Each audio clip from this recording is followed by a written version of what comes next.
And thank you everybody for joining us again for our second day of this wonderful virtual summit that we're having. We had a really great time yesterday, and I think this is going to be a really awesome panel today and for the next few days. Before we get started, as we did yesterday, and as we are trying to get more into the practice of doing, of acknowledging our land, the folks who this land belongs to, and the rightful cares of this land. And so we're going to do a land acknowledgement, and this comes from the Clean Energy for All table. So thank you for letting us use this. Awesome.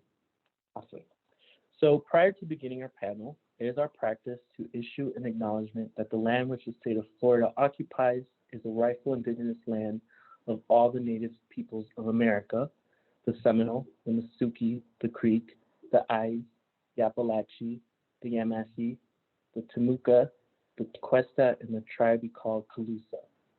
This land is theirs, it is sacred, and it is the duty of every person who occupies this place to respect it and seek to redress the foundational injustice which established this polity. I would like to further acknowledge that the state of Florida, which we seek to transform the policies of, has been built in large part on the coerced and unrewarded labor of people of color, enslaved Africans, and the descendants and migrants from Latin America and the Caribbean. The alienation of native peoples from their land and the people of color from the fruits of their labor is not a historical tragedy, but an ongoing injustice which we seek to redress. The climate crisis and the impacts it will have on indigenous peoples, Black people, and the people of color is merely another manifestation of these ongoing injustices. As we conduct our business here today, I implore the participants and the attendees to place the necessity for restorative justice at the front of their minds. Thank you very much, and I will now pass it to Nadia.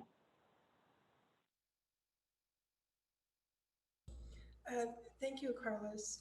I think it's really important to recognize and acknowledge the land on which we are standing right now. And so for my next speaker, I'm really excited to announce or introduce Casselberry City Commissioner Chad Albritton. He is a native of Casselberry, and he is the youngest elected city commissioner in Casselberry's history. He is working to bring more inclusivity, transparency, and opportunity to the residents of the area, as well as those of all backgrounds. And so after he had a chance to be the first in his family to graduate from college, as well as purchase a family home, he decided to give back to the community, which has given him so much. He is concerned about the local economy and conservation of natural resources, as well as improvements in our local government. And so, Commissioner Albritton, can you tell us about what you think is important in terms of having a just transition, not only for the environment, but also for energy as well? Yes, thank you first so much to Miami Climate Action and to Central Florida Climate Action, and to you, Nadia, for the invitation here to speak about these vital issues that face us. Here in Casselberry, we ran on issues that, in my opinion, mattered to residents because we went out first and we listened. And what we heard time and time again was the environment, and the environment. Also, what are with these high water bills? Which was a great question. More about that later. I think that when it really comes down to it, when we want to build local power, we have to earnestly represent ourselves and our values while also reaching out to our neighbors and our residents and meeting them where they're at. And what I mean by that is speaking to the issues in a way that really is sort of like a bread and table issue. When you speak to a resident, learn what kind of struggles are facing them and adapt to how those struggles can be fixed with good climate policy and good equitable policy. Here in Casselberry, when we were running for office, we ran on a few different things, water being an issue. And it was because when got out to the residents, we found out that property taxes kept being lowered over and over and over again. But for some reason, the city budget kept increasing, and substantially year after year. it's very funny how that could happen until you find that our city utility, which is resident owned, was raising the prices over and over and over again and bringing in excess amounts in millions of dollars and then using that in other parts of the city budget, which for me is a very untransparent way to tax, but it also means that those residents who rely on their water bills being low, on being able to have their utilities when they need them, were hit the most. Also, our city, like many across our state, too early decided to resume cutoffs for water, which in my opinion shouldn't be a practice at all. It was starting in August and the pandemic was, as you know, still in full throttle.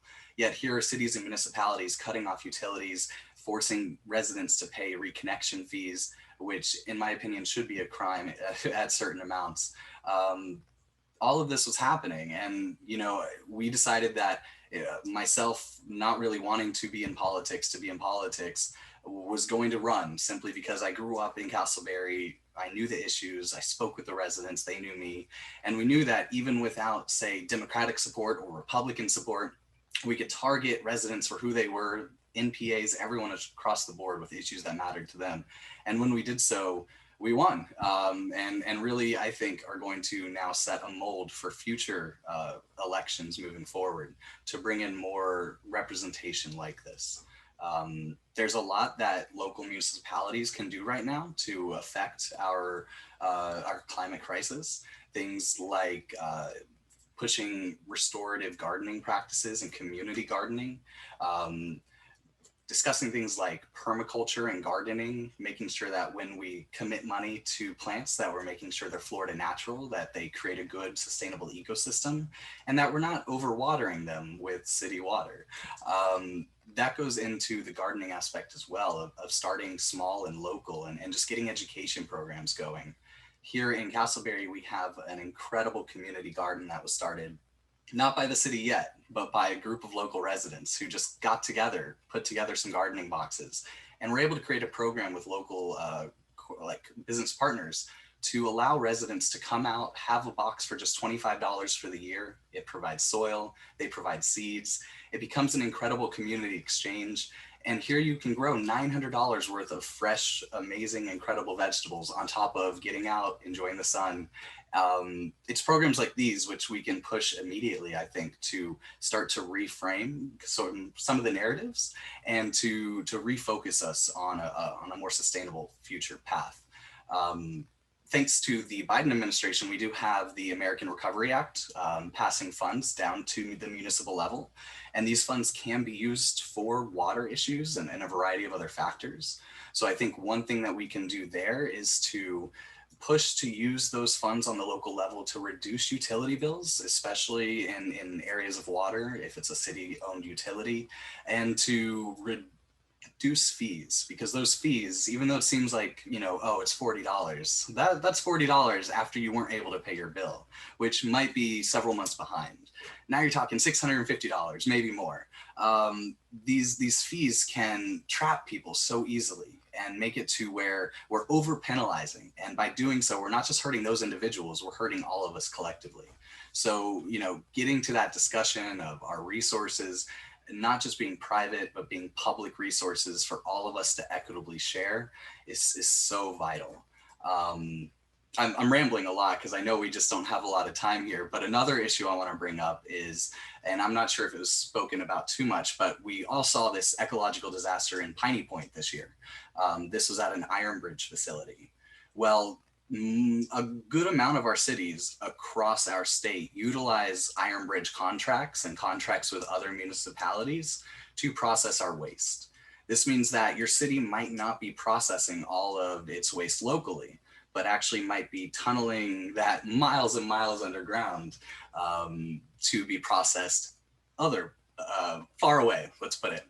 So here in Casselberry, we send some of our waste down to a facility outside of Orlando. So does our local municipalities of Altamont Springs, Oviedo, Lake Mary, and the majority.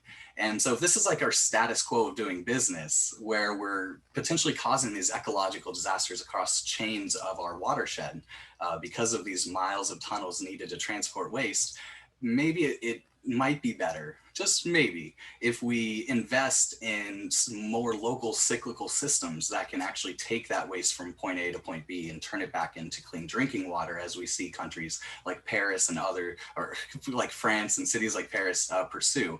There's some really great technologies where we don't have to use chlorine moving forward to filter our waters, because we can use UV and oxygenated systems and just great bacteria. So I think all of these are major issues to discuss and to push. But I guess the question then becomes is, how do we get this done? These are great ideas. What do we do about it?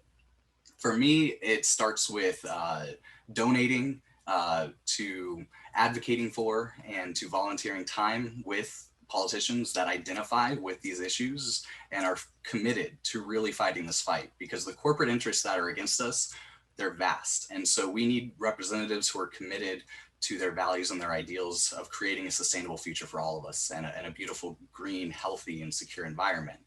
And now you may say, oh, there's not too many politicians in my area like that or representatives like that. And then I'd say, well, maybe you should run for office.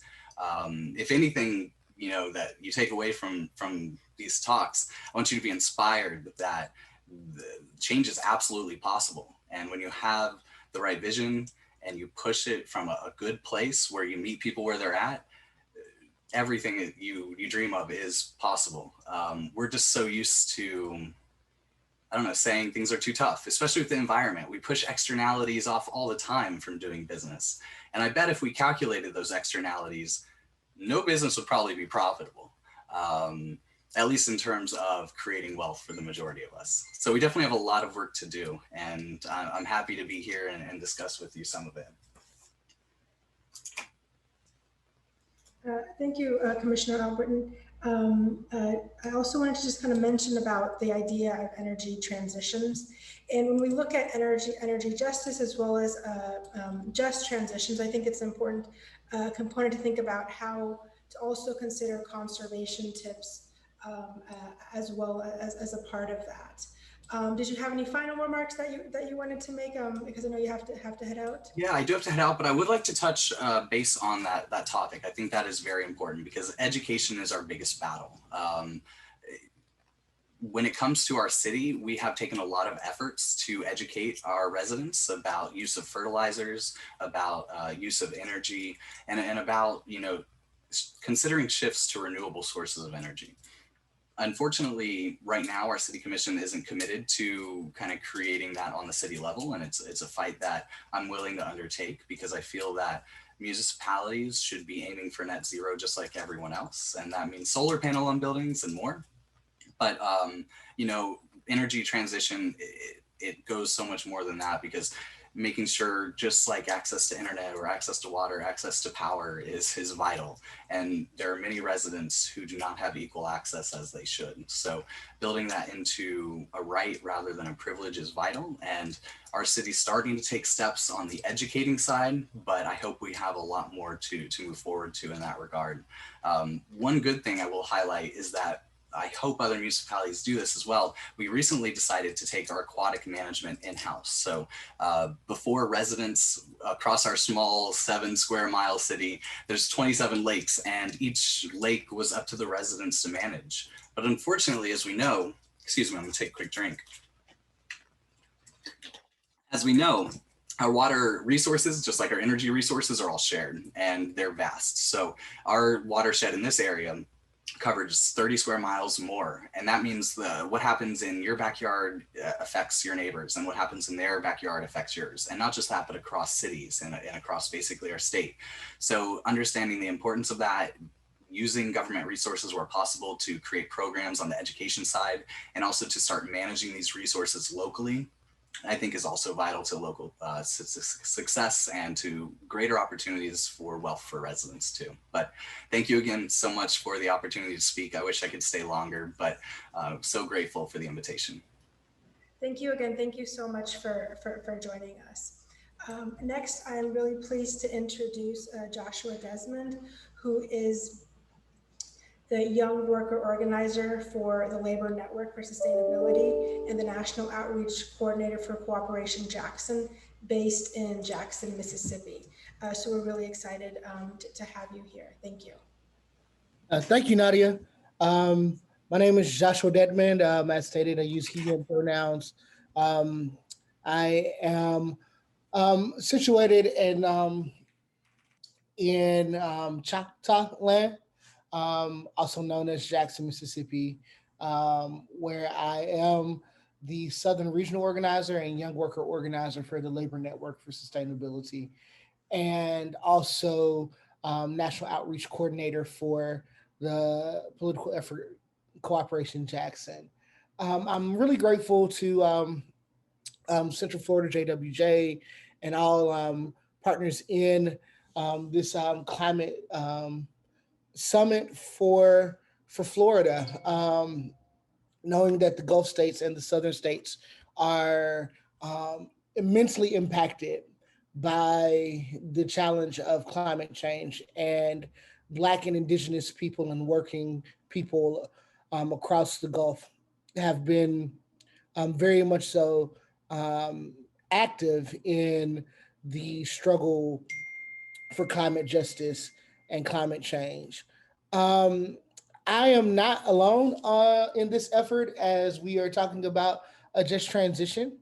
And I would like to provide some framing for um, our panel and also like to introduce our panel from the Young Worker Organizing Committee for the Labor Network for Sustainability, and also the research team for the Just Transition Listening Project within the Labor Network for Sustainability. Um, Over the course of last year, the Labor Network for Sustainability had an opportunity to engage in the Just Transition Listening Project, where we had the opportunity to listen to the voices of labor and environmental justice and climate justice workers across the nation in order to get a better depth of understanding for the concept of a just transition. In that course of a year, we listened to more than 100 voices across labor and climate to understand what is labor's positions, where are their fault lines, where are their points of convergence for a just transition, and understanding the idea of transitioning from an extractive economy to a green regenerative economy. Um, and so, in that vein, we have also started the Young Worker Listening Project, knowing that young workers and um, often live on the front lines and have been impacted by climate catastrophe for most of their lives. And this affects the thoughts of young workers and how they are um, impactful in the climate justice struggle. So I'm joined today by a great group of friends, comrades, a band of characters. First by Vivian Price, who is a former IBEW Local 11 inside wireman and journeyman. Um, Also now a professor at Cal State Dominguez. I'm also joined by Leo Blain, who is our communications guru, social media guru at the Labor Network for Sustainability. Also joined by Celina Barron, who is an IBEW journeyman inside wireman, and just an awesome person, and one person who's really moved our organizing committee for the Labor Network for Sustainability um, Young Worker Project. Also, Travis Epes from APWU, um, and last but not least, Maria Brescia-Weiler, who is our project management and kind of co-bottom liner for the Young Worker Listening Project here at LNS. And so we'll start with just some of the findings from the Just Transition Listening Project that Vivian was really integral in being a part of the research team. And then also we'll move into just the understanding of our young worker project's understanding of the impact of young workers in this moment in a just transition.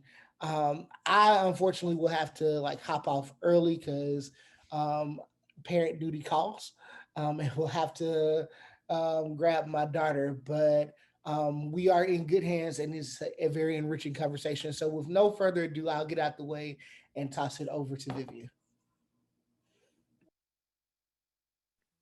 Thank you, Joshua, and thank you, Florida Climate Summit, Carlos, Nadia, and all of those people who are involved in organizing this event.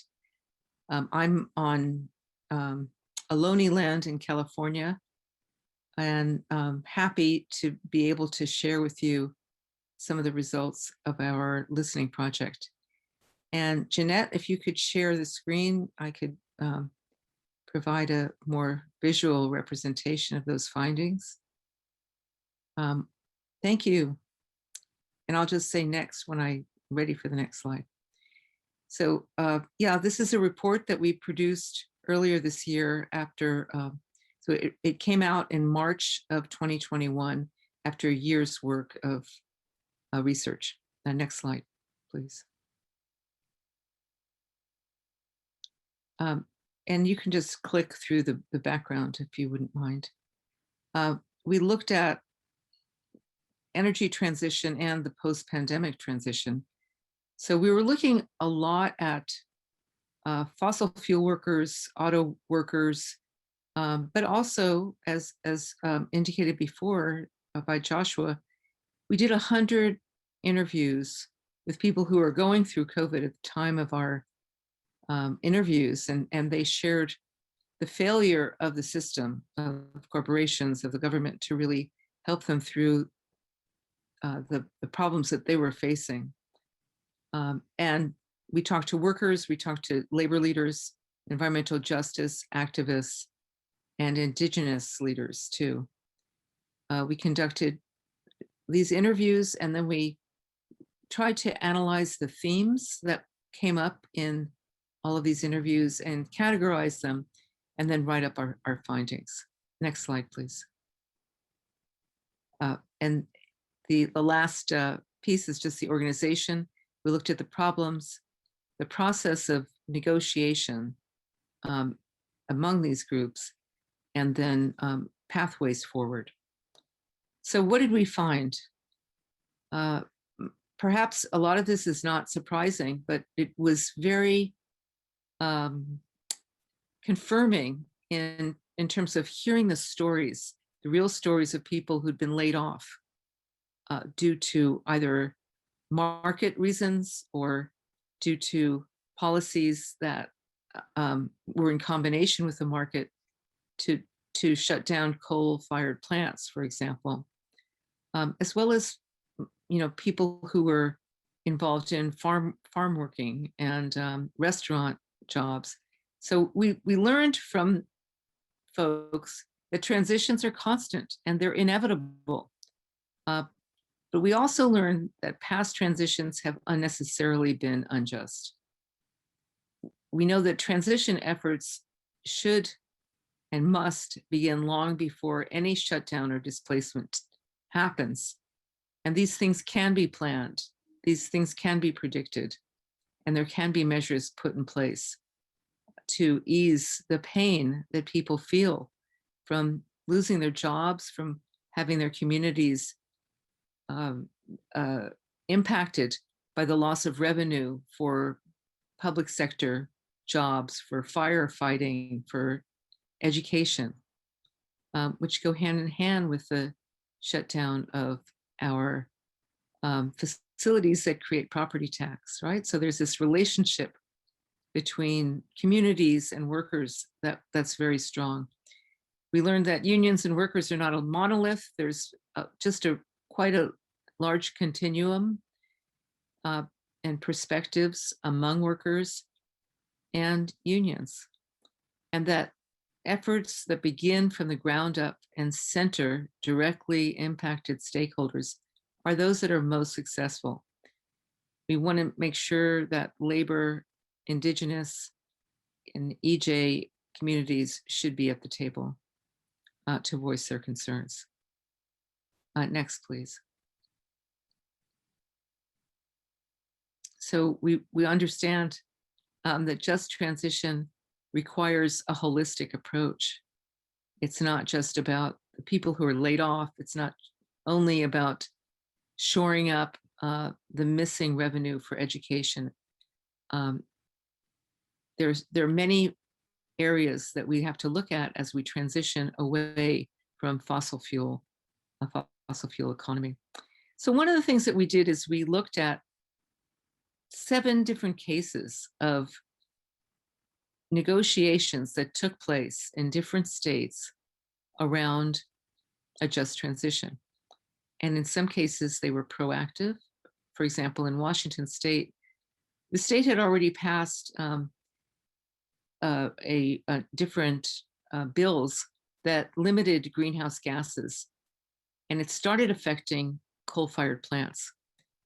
And labor unions, progressive labor unions, including the Central Labor Council there, had been working with communities, environmental justice activists, and indigenous groups over a number of different types of campaigns.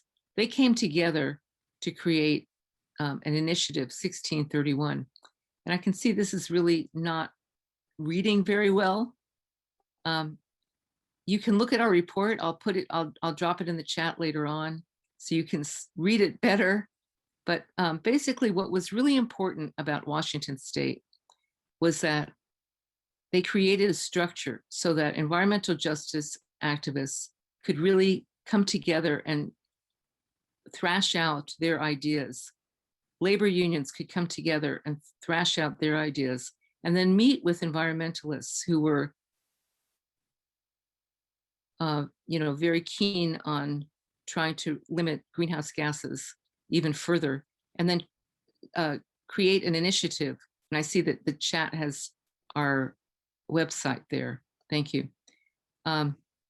Create an initiative that went to the voters to make the polluters pay, so that this would not fall on the taxpayers and cause more taxes to be paid by taxpayers, but that the polluters would pay for this. And they created democratic structures so that each of the representative communities would have decision-making power in deciding how the money that was going to be paid for the just transition, for training, for wage, etc., to be distributed. Unfortunately, at the last minute, because the campaign was going very well and people were coming on board, the oil companies dumped $31 million and sabotaged the vote, and it was defeated. But it represents a model of an excellent pathway that we could utilize to think about a just transition that would have the voice of communities of color, of environmental justice communities, frontline communities, and indigenous groups, as well as workers. Next slide, please. Another example was the Redwood Employment Protection Program of 1978. This was very interesting. Again, this is an older one. It's an amendment to a bill to create a redwood forest.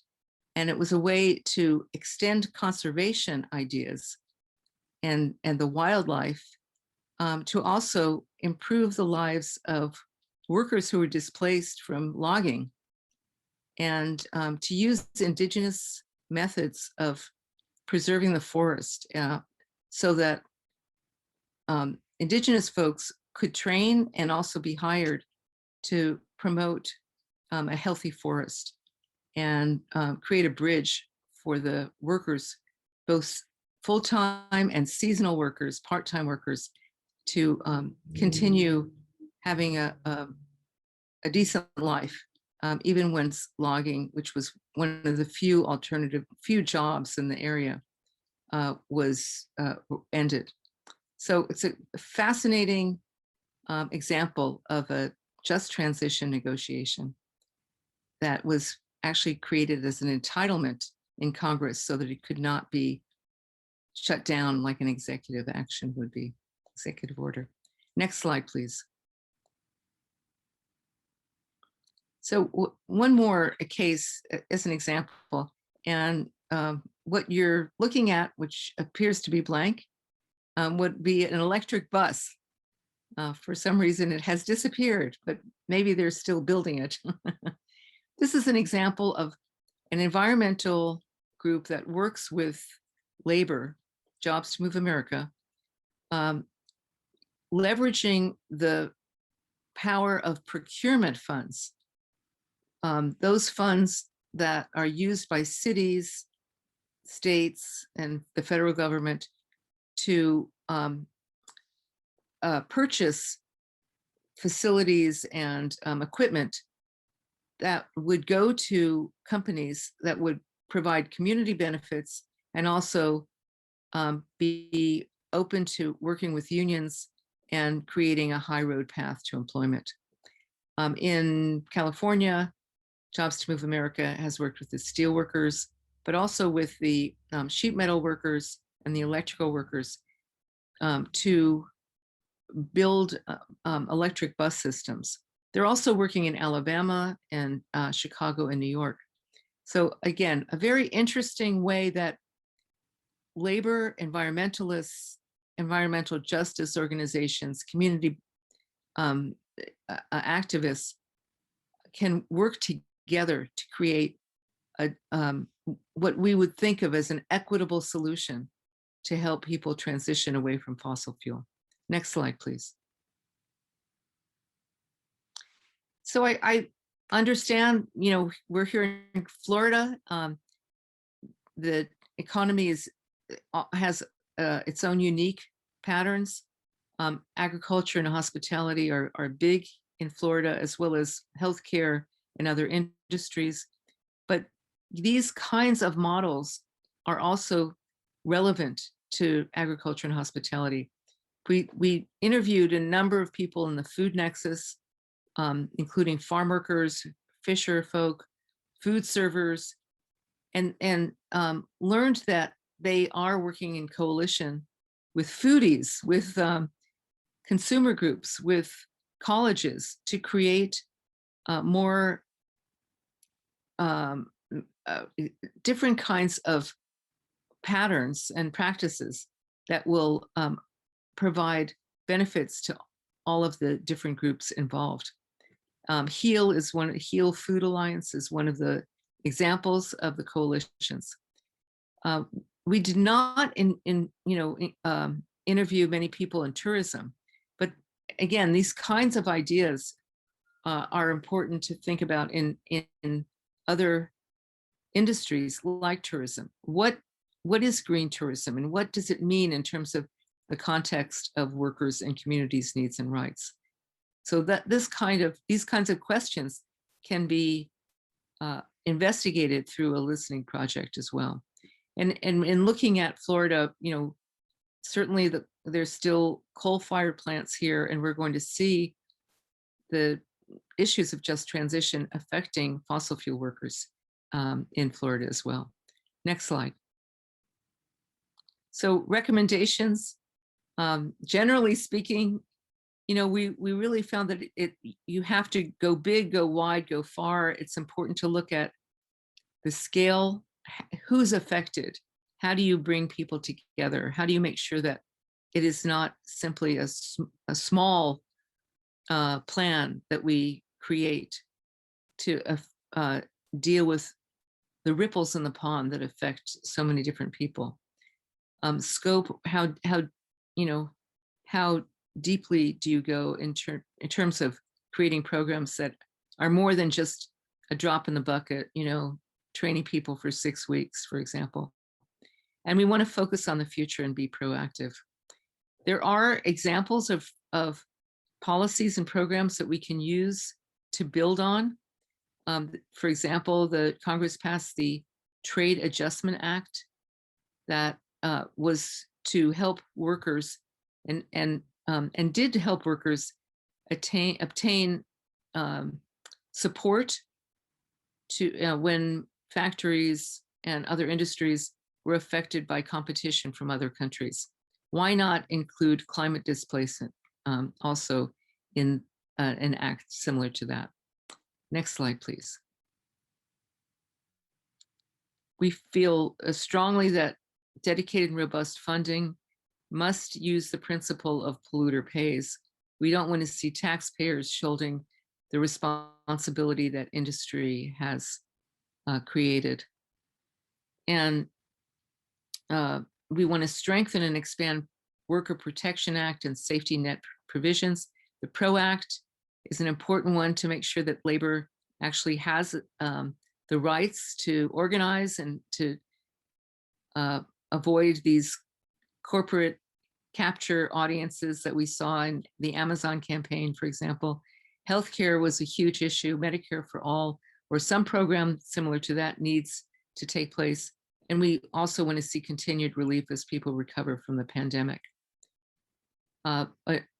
We looked at Colorado that had an Office of Just Transition and felt this is a good way to see that the federal government should also have an Office of Just Transition. And I believe that might be the end. Is there one more slide? That's it. So thanks very much. This is a report from the Labor Network for Sustainability, Director Michael Leon Guerrero, and my fellow researchers, Michin Cha, Demetrius Davis, Todd Vachon, and on this call, Maria Brescia-Weiler. Thank you very much. And I'll turn this back to Carlos.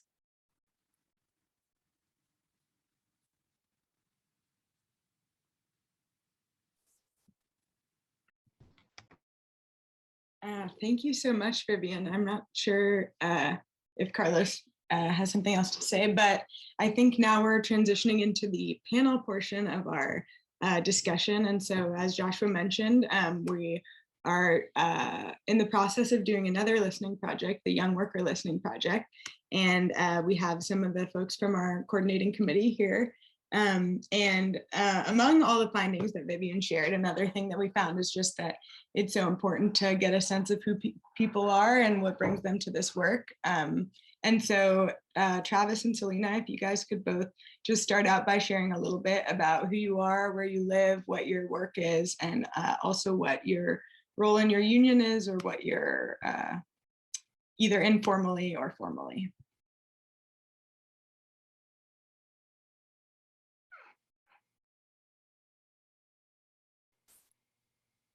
Whoever wants to start.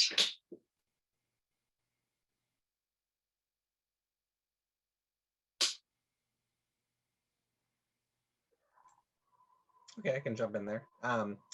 Thank you for the introduction. My name's Travis. I'm currently living in Portland, Oregon, which I believe is Chinook land. And I'm a retail clerk for the post office and a shop steward for our local here, the American Postal Workers Union. And also an officer recently elected to edit our newsletter, which I'm enjoying a lot.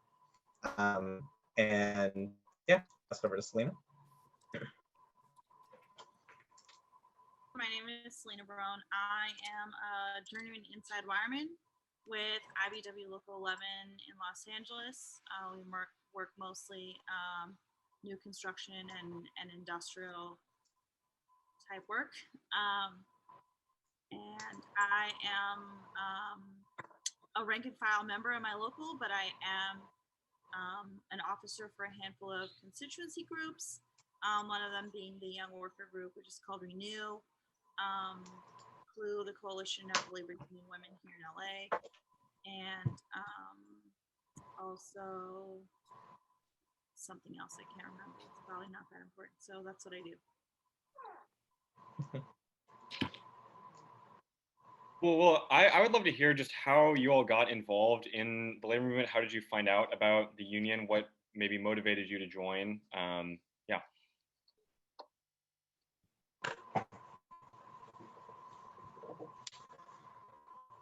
Well, I joined our union when I got hired. We're federal, so we're not exactly. It's not like a right to work state issue. It's just you have to sort of opt into the union, and there's no other free rider dues or anything like that. But I didn't really get involved. I've only been working for the post office for about 7 years now. So only about 4 years ago did I really get actively involved in the union. And that was when kind of my job was on the line, because they just the higher ups at the post office decided we were overstaffed, which I'm sure if you've ever been to a post office, you would realize from our long lines that that's not the case. And they were going to eliminate 70 to 80 of the non-career workforce was going to get laid off, and about 140 of us in my craft, the clerk craft, were going to be what's called excess, which is not exactly fired, but we're not going to have our clerk jobs anymore, and we either have to apply to be mail handlers, letter carriers, or custodians.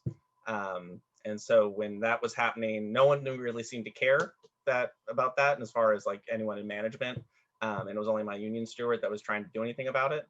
And so that really kind of activated me to get more involved with her and helping just to fight to save those jobs. And thankfully, because our union did fight back, they decided not to go through with that plan, and all those jobs got protected. And ever since then, it's just, I've just been getting more and more involved, a little bit taken over my life. But yeah, aside from that, I can't complain, because it's given me a really good sense of purpose to be part of the labor movement and getting involved in the way I have. Yeah, so hopefully I think that answered everything. Yeah. Thank you.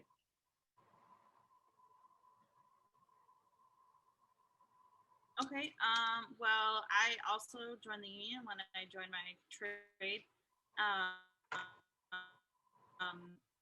Are non-union electricians, but I came in through the apprenticeship program, and the only way for you to join the apprenticeship program is to join the union.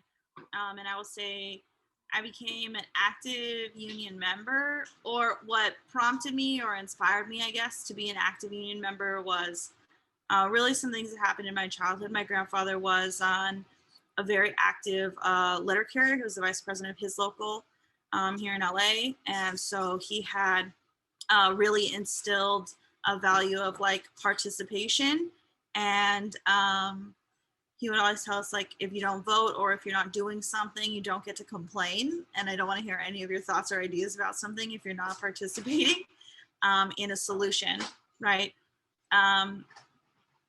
So that's what happened for me early on, but also as a woman in the trades, and I had always thought that I was very like, I had been raised with boys, and I felt like mostly I was going to be fine, but I realized very early on in the trades that I was going to need really significant support in order to deal with the level of isolation and harassment that exists for women in non-traditional spaces like construction work. So I immediately was able to find a women's space, and then just kind of did all the things I could from that point to be really active, because I really needed it. Awesome. Yeah, thank you so much. And just as a kind of a follow-up to that, since we're talking about the Young Worker Listening Project, and Celina, Travis, Maria, me, we're all young people. I guess something that I've really wondered about, especially since I graduated high school 2 years ago, and all through high school we never talked about unions or workers' rights. Like, we learned about First Amendment, Second Amendment, all that. But when you graduate high school, nobody knows the rights in the workplace or how to join a union. And Travis, you got involved with the labor movement through, just when you got your job, you joined your union. And Celina, it sounds like you had this family connection. What do you see as like paths for like getting young people into labor that maybe don't come from these usual pipelines that young people get into the labor movement from?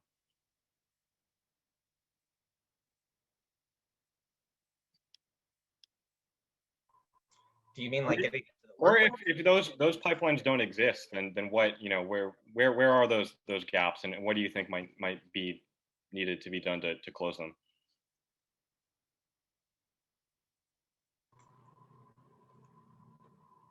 Well, it's kind of a hard thing to answer without like just asking like, how do you get more people into the trades or more into just like working, what's considered working class or union represented work, because I kind of fell into working at the post office. And it's almost like you don't really, it's kind of weird to think about getting involved in a labor movement without yourself being, you know, part of that, you know, I don't know, being a laborer in that field, you know what I mean? Or am I misunderstanding the question? No, I think that makes sense. Yeah. Yeah.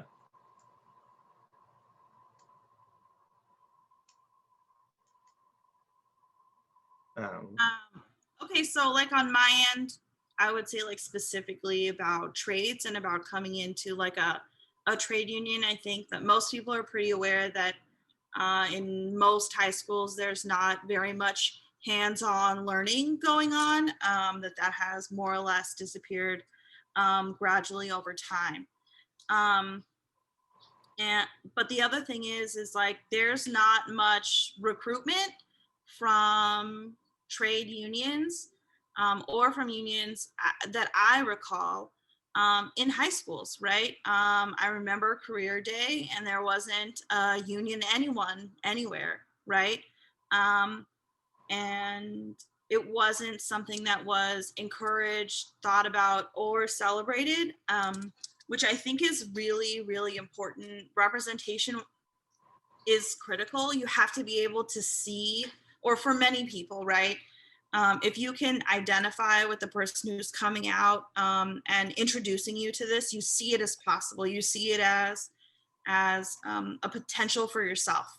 So we need to be showing up in these places. We need to be doing, union organizers need to be doing outreach in high schools. And also like some people start thinking about careers very, very young. So we need to make sure that that happens all throughout a child's education, that these things are possible, that they're good jobs, that they can provide for you a quality life.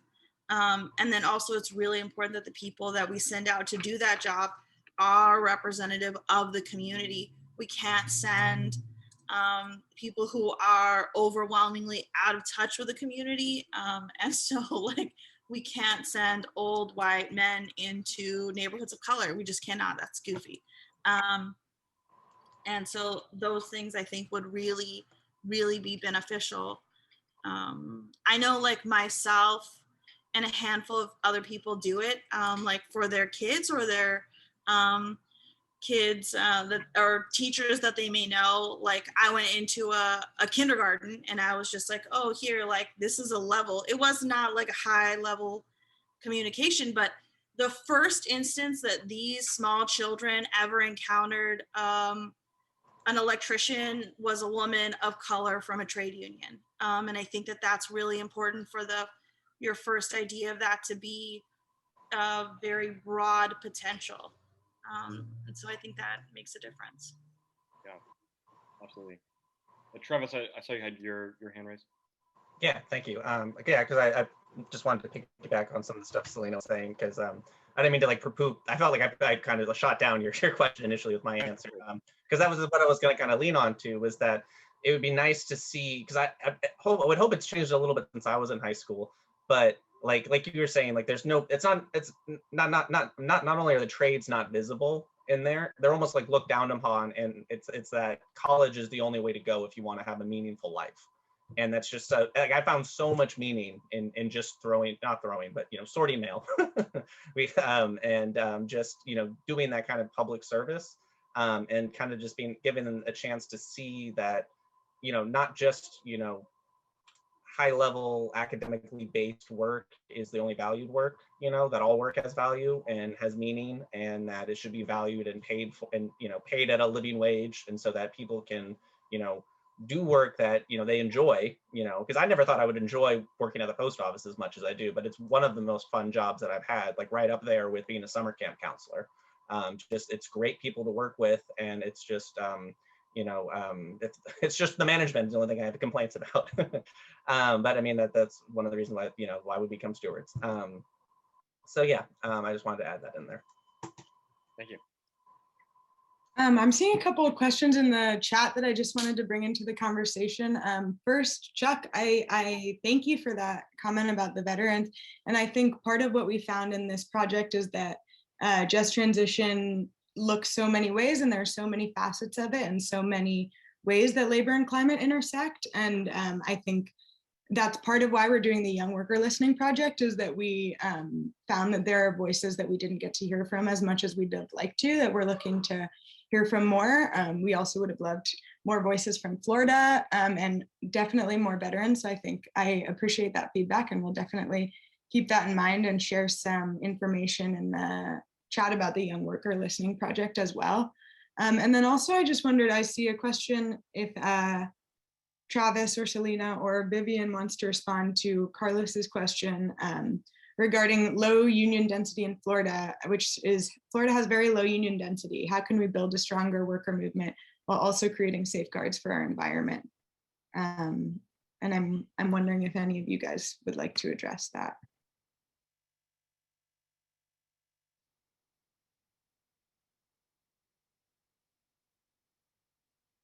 I'll say something just quickly. I had a friend who was a union organizer in Florida, and she faced a lot of the problems that we face throughout the country, but on steroids, because of the attacks on unions.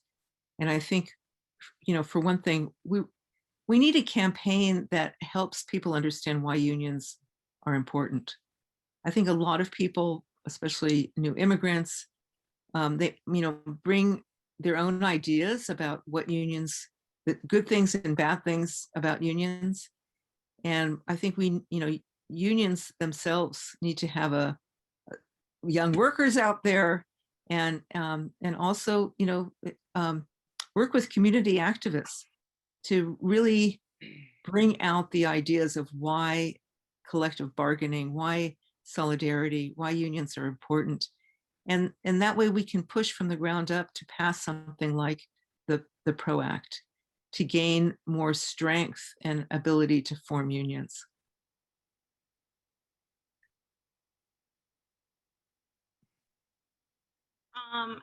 I just wanted to echo like this idea of reaching out to the community and really being involved on that level.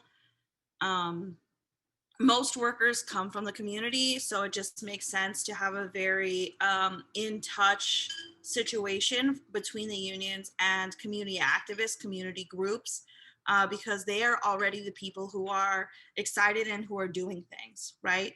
So I think it behooves labor unions to really seek out those leaders and make good, solid connections with them in every space.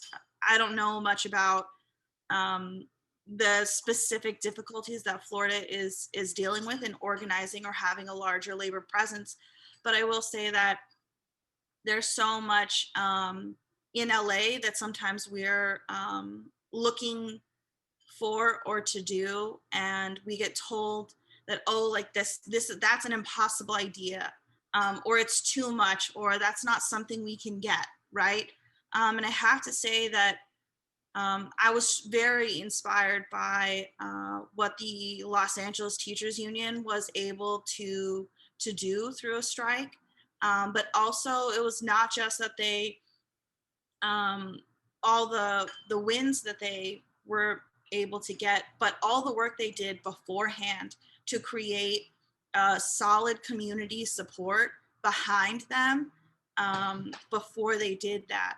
I think it's an incredible example of the things that can be won and the ways that labor unions can entrench themselves in a community, and the community can support the unions, and it just is a positive feedback loop. That's the best idea ever.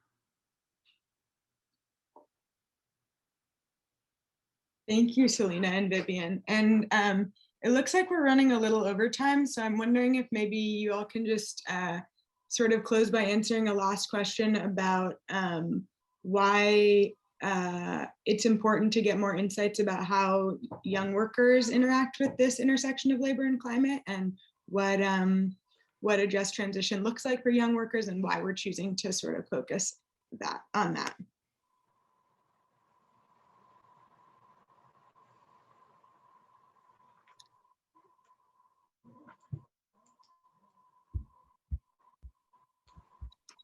I can start. And I'll kind of sort of answer the question about the low union density too, because it kind of, I do want to answer that a bit, because it's important to listen to people, not only to find out where they're at, but just because each industry is going to be so different for how the transition is going to look.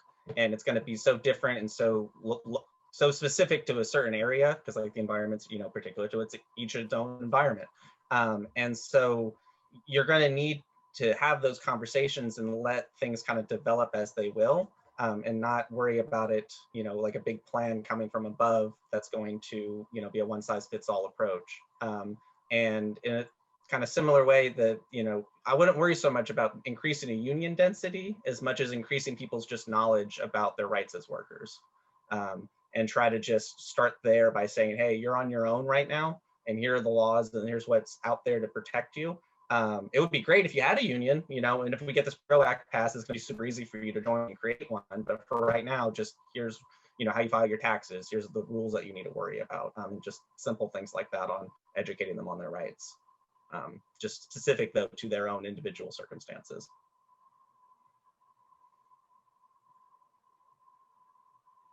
Thank you, Travis. Did you want to speak a little bit on why we're focusing on young workers and why that's an important question?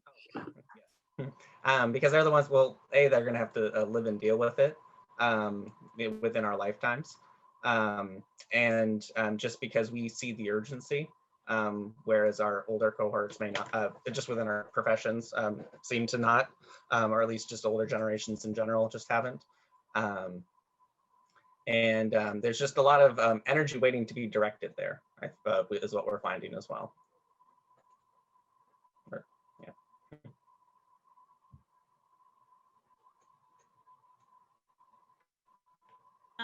Okay, so I think that one of the, like, I'd like to echo, like, yes, we're the ones who are going to have to deal with, like, whether there's a planet we can live on or not. I feel like we really pushed it as far as we could before we're going to have to really start paying some immediate prices for it. And I think with extreme weather events, you know, people are really starting to see that presently, right?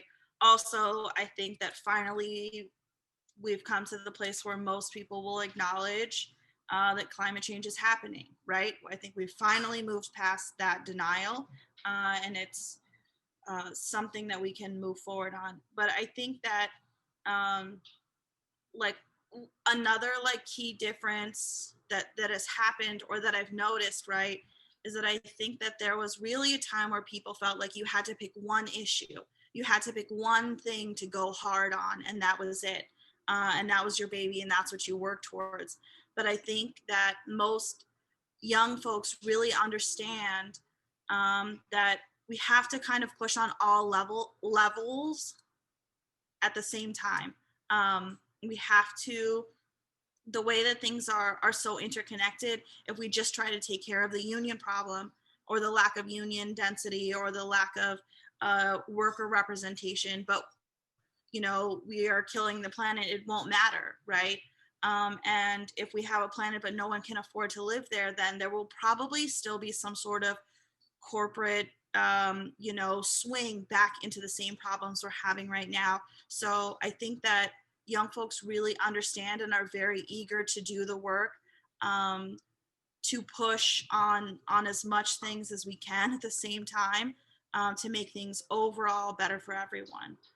And that's why I think it's really important that we talk to each other and educate each other, because there's also so much that so many people don't know or have been told that's just like not true. So in asking people where they are and how they stand, we're able to include them, and then they consider things, make new connections, have new ideas. So that's just really beneficial.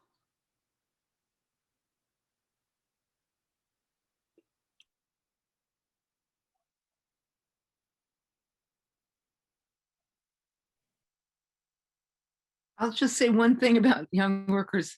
I was a young worker once, and you know, threw myself into the organizing drives that I was a part of. You know, tried to make a difference. And as an older worker now, I'm really happy to see young workers stepping up And I think that there are people like me who, we keep paying our dues, but we want to make sure that we reach out and support young workers who want to get involved and who want to get, to start taking leadership and help, help them find their way and also, just congratulate them, for being there. I think it's really important for workers of all ages to recognize the talents that we all bring to the table. And I'm inspired by the Young Workers Project, and I'm really happy to see this happening. Thank you.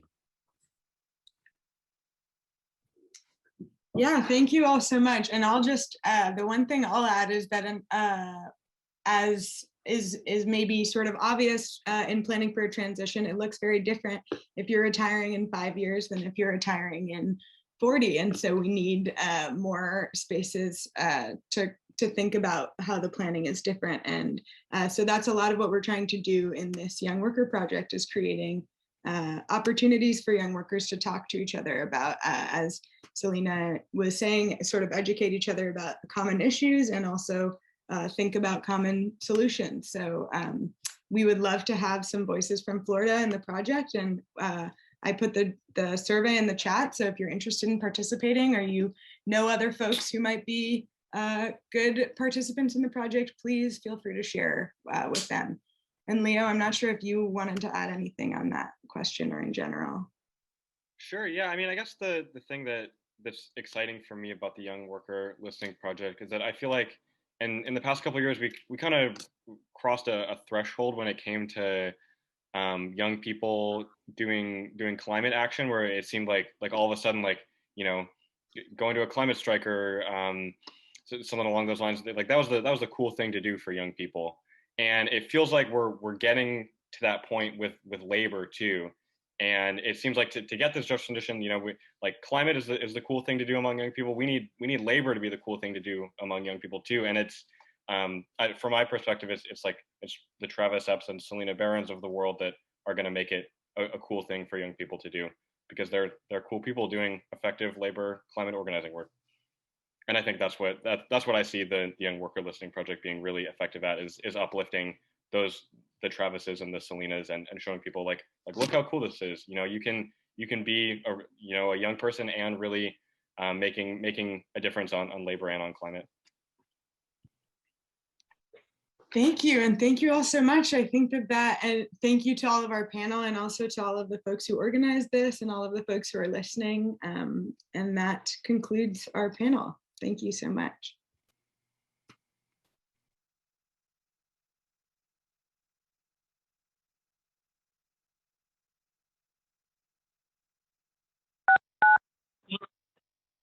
Thank you so much, for all of y'all being here with us and talking to us.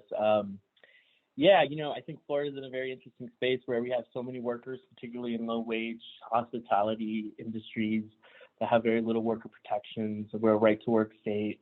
And as we're building a climate movement here in Florida, right, thinking about our coast, our disasters and all that, we really have to make sure we're incorporating and bringing in the voices of organized labor, and because the reality is most folks aren't in unions, of unorganized folks, right?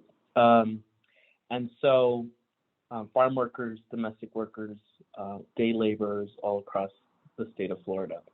So I want to thank you all for being here today. I think we will wrap it up. We'll give everyone an extra 10 minutes. And we will see you all tomorrow at our third panel. And so, yeah, thank you everybody for being here. Again, thank you to all the panelists.